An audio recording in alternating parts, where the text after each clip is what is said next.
Hello everyone and welcome back to Direwolf20's Let's Play. This is episode 18.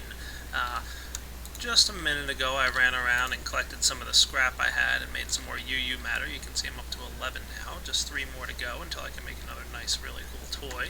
A couple people wrote in on my last video saying I'm forgetting to do something or there's something I can do that would be more efficient. It is actually something that I have started doing. I just wasn't showing it in my last video. I think I cut it out as I was editing it a bit.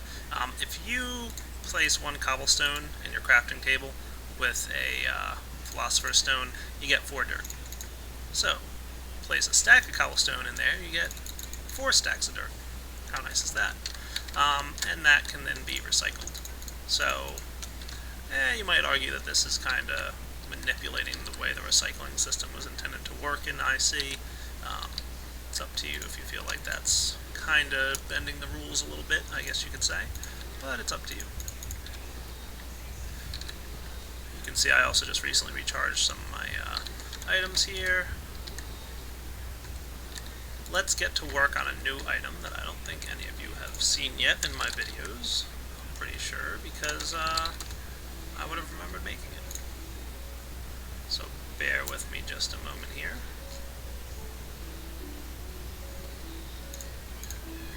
So the first thing I'm going to need is some iron, some refined iron, some of this stuff. Take some tin with me. Why not? And I think that'll be good. So, I'm going to make an item which will be very useful based on what I made in my last video.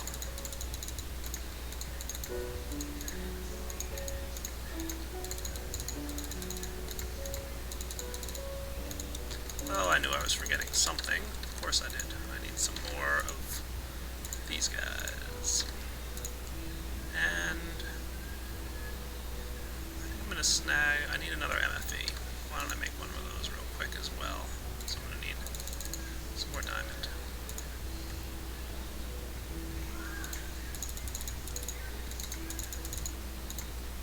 Okay. Making a couple batteries. You guys probably can guess what I'm making at this point. That's right, generators.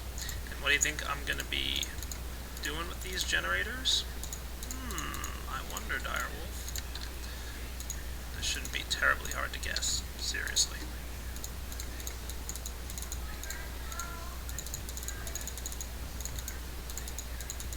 That's right, geothermal generator.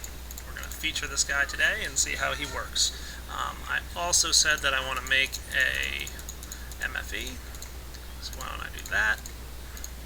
You guys have all seen this one 100 times, haven't you?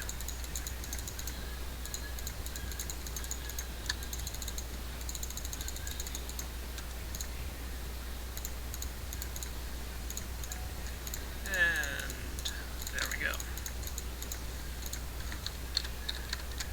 So let me go sleep through the night real quick. And then I'm going to step outside.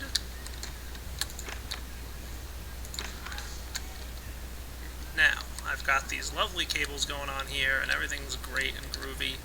Let me actually grab... I am being just a little bit inefficient. At this stage in the game, it's worth spending a couple of diamonds to make sure everything's running as smoothly as possible. So let me grab 2 of you guys.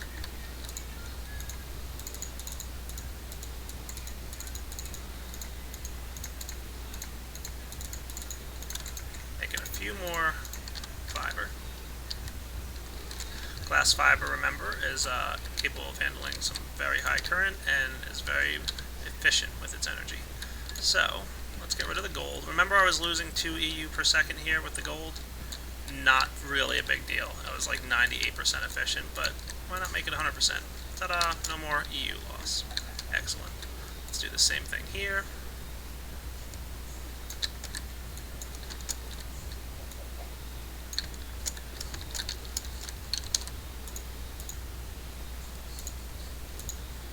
And yes, these cables will connect to each other, but let's just make it look nice. Ta-da! Perfection. Now,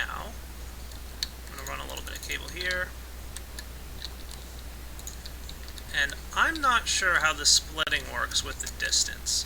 What I would imagine is the energy is going to travel up this way and head to the right because this is the only input. It wouldn't be able to go this way because this is the output side of the MFE. However, I don't know if this long cable here, if these 2 extra blocks are going to count towards the distance here, but I guess we'll kind of figure it out as we go. And let's lay down our geothermal generators. Now, I did only make 2. There's no need to make a ton of them. Okay. And remember last episode I made a bunch of lava cells? Let's stick these guys in and see what happens. So the lava cell will be able to hold 20,000 EU. So each lava cell I stick in this generator will produce 20,000 EU over time at a rate of 10 EU per second. So one of these geothermal generators is producing energy at a rate of 10 EU per second compared to the solar collector, which is 1 EU per second, and the coal generator, which is 5 EU per second. So let's go ahead and stick 1 lava cell in the bottom here, and we can see it filled up the lava generator thingy a little bit. I am real quick going to go get my EU reader. I don't have it on me, do I? Nope. And there we go. And we should see a rate of 10 EU per second flowing through this line. Yes. And it's all getting dumped into this guy. Okay? If we were to start up this fuel cell here, you can see it's only filling up a little bit of what this geothermal generator is capable of handling. We should be up to 20 EU per second now, and we are. If I put a few more lava cells in here, it will use up as many as it can. It can hold, I think, 12, so yeah, that makes sense. And why not? Let's stick our remaining lava cells in there. Ta-da! So that's how the lava cells are going to work. So by putting 12 lava cells in here, 12 times 20 is, what is that, 240? So I get 240,000 EU. Is that right? No, 2.4 million EU? No, I was right the first time, 240,000 EU. So a stack of 12 of those guys going in there is 240,000 EU, and this is another 240,000 EU if this were full. I could make it full rather easily, couldn't I? Need some coal, though. In case anybody wasn't watching my last episode and is skipping ahead, you missed out, because I built a really neat little lava cell producing machine. Let's make sure we have enough tin in there.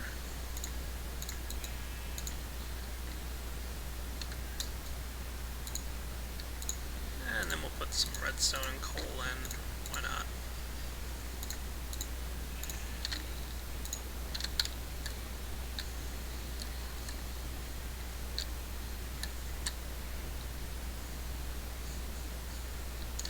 And what I've been doing is manually activating this guy. Because when he gets overpowered, he starts moving fast enough that he pumps the lava bucket out of this chest before it has a chance to combine at the crafting table. So it ends up that the lava bucket moves out of here as opposed to the empty bucket.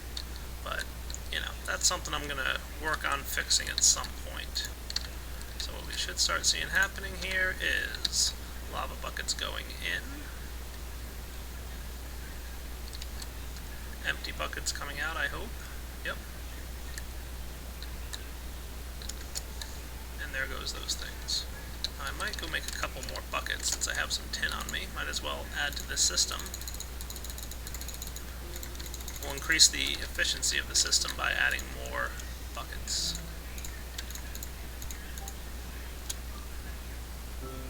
See that, how that works? So by adding more buckets, this works a little bit quicker. And look, there's an example of the lava bucket being pulled out of the machine before it was ready. And the problem is the lava bucket now gets stuck because there is no lava bucket as part of the recipe here. So, I have to manually move this piece. Again, something I will eventually fix, but for now, not a huge deal. It is still pretty automated.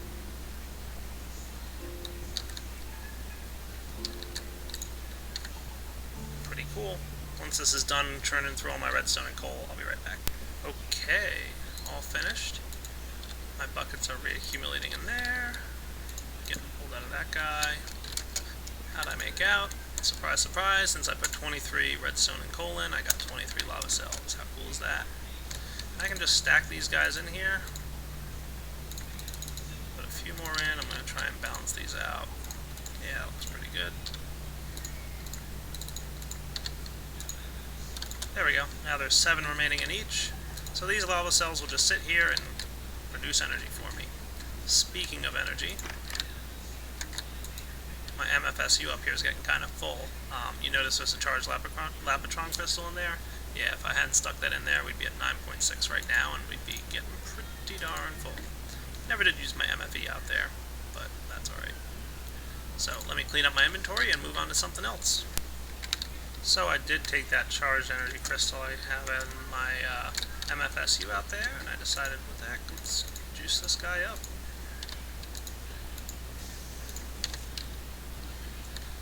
Improve my snow biome a little bit. I believe I've got my electric jetpack on me.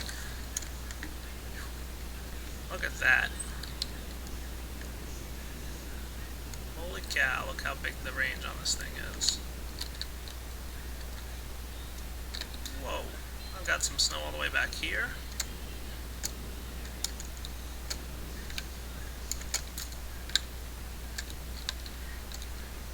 Yeah, that's a good distance. So you can see if you give this guy a good amount of power, he's really going to do a nice job for you. If I really wanted to, I could probably wind up just taking those 2 geothermal generators and hooking them right up to that MFSU down there, so that I could produce a little bit more energy, but I think the Lapatron crystal holds a little bit more.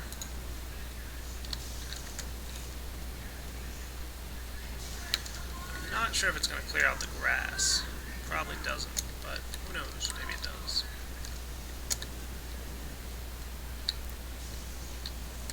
So yeah, making a snow biome is pretty fun.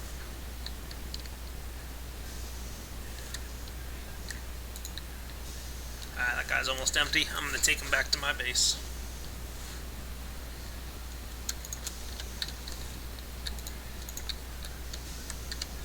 And charge him back up. Gotta do something with all this energy, right?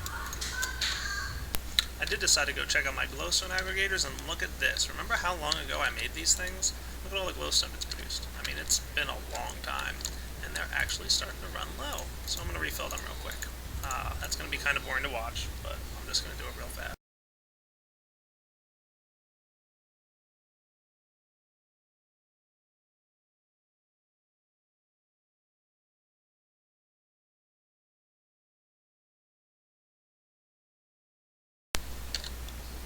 Okay, looks like I'm all done with that progress. And, whew, look at me, I'm almost out of cobblestone now. That's alright. You can convert diamonds down to cobblestone if you really want to.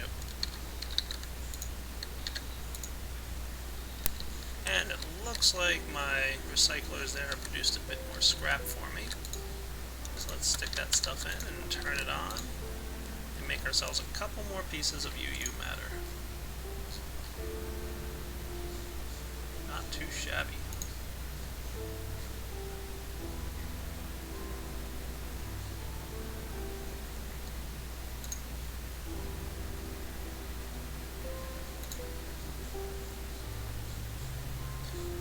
Oh, it's going to be close. That's alright, I want that UU matter, I'll let it go a little bit inefficiently for a moment. For that last 10%, why not? Got plenty of juice in there.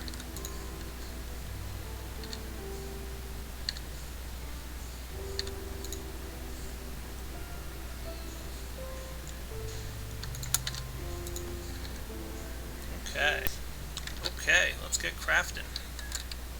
I've got 13 UU matter. Oh, I need one more. Let me go get one. I am outside checking on my geothermal generators. Looks like that stack has been used up at the bottom there, but these guys are still pretty full. Just a reminder, you can fit 12 of those lava fuel cells in that geothermal generator at a time. Now, what I could do if I really wanted to is set up a piping system so that rather than feeding into the chest, it goes directly into my geothermal generators. If I wanted to do that, I could. I just don't really feel like it right now, and I don't really have a need to do that. I mean, as you guys can see, I've really got all the energy I really need at the moment. those geothermal generators there were just kind of something neat to build. But I'm really doing just fine on energy. Unless I wanted to like crank on my mass generator without any scrap in it and just have it go crazy. Which, who knows, maybe I will someday. Okay, I'm kind of desperate for one more UU matter and I don't feel like waiting around for some scrap, so I will waste a little bit of energy. Like I said, got plenty. And let it progress. Let's see if any more scrap's been produced. Can't imagine I have more than one or two. One, why not, right?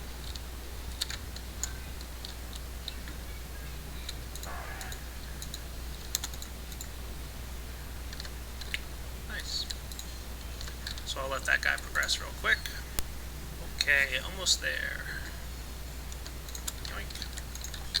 14 UU matter means another quantum armor piece, and you should probably know which one if you were paying attention when I told you how many quantum armor pieces you need. I'll need some of you. I need... be right back. Need to find some wool.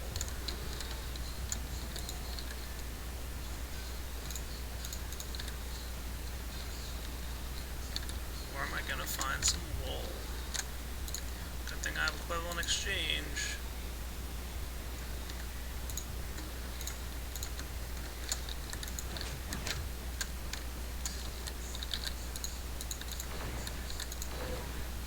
Don't have the reagents.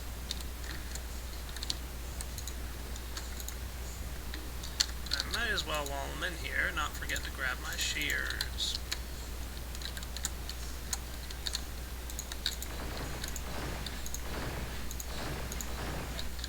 Let's see if gray wool works, why not?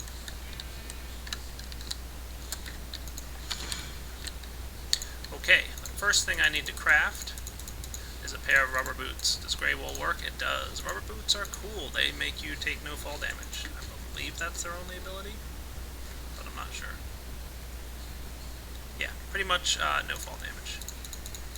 The next thing I need is a pair of rubber boots. That's right, I need 2 for this recipe. I'm now going to craft those iridium plates, 2 of them, and I'm going to need a lapotron crystal. Let's use the one I've got. I can always make another one later. Dun da da da! Quantum suit boots.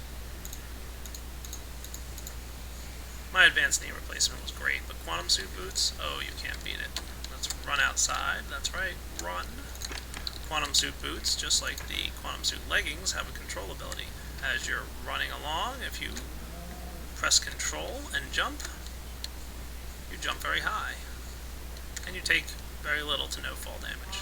It's meant to give you no fall damage. I think they're a little bit buggy at the moment where you take a little bit, but running and jumping, oh boy, that's fun.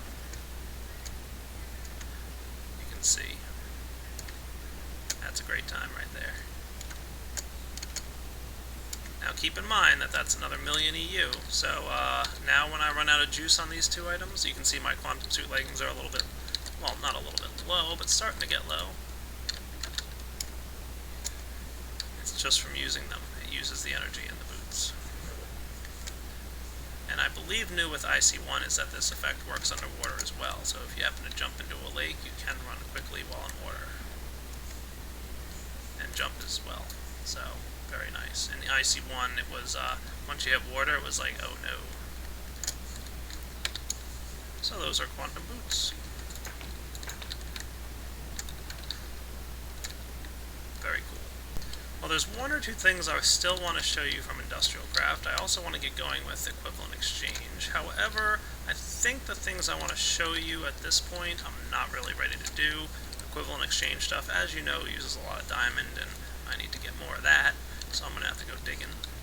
And the 1 or 2 things I still want to show you from Industrial Craft are probably going to take like 10 episodes just to explain this one item. You may or may not know what I'm talking about. So I will be getting back to you guys shortly. I think I'm going to wrap up this episode. Might have been a little bit of a short episode, but I did a couple today, so I feel like this is a good wrapping up point.